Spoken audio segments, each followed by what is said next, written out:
Жалағаш ауданында жастар күні тойланды. Орталық алаңда жастармен бірге атты гала-концерт ұйымдастырылды.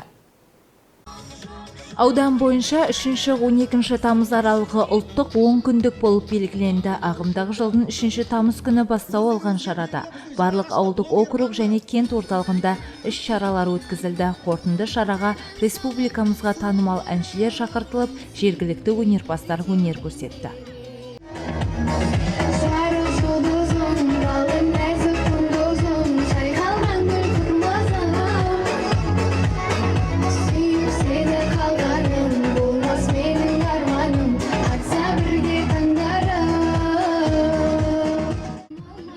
Ауданның дені жастарды құрайды. Мемлекеттік қызметте білім, денсаулық, мәдениет саласында да жастардың өзіндік орны ерекше. Айтулы мерекеде тек жастарға арналған бағдарламамен көңілді кеш өткізілді. Аудан жастары дән риза.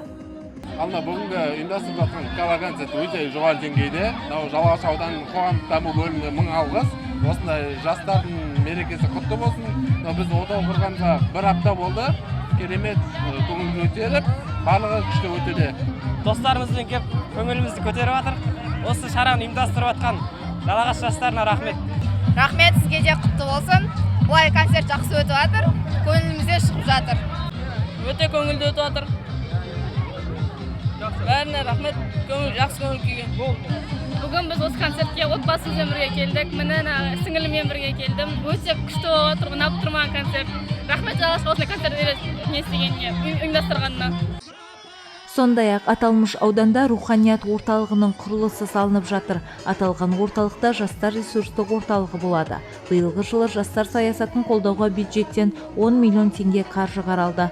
Бұл былтырғы жылға қарағанда 2 есеге жоғары. Аудан жастарының ұйымдастыруымен 110-нан аса шара ұйымдастырылып, 4000-нан аса жас қамтылған. Арайлым Кенжебек, Сабыржан Қаратаев, Ержан Батыршаев, Қызылорда қоғамдық телеарнасы, Жалағаш ауданынан.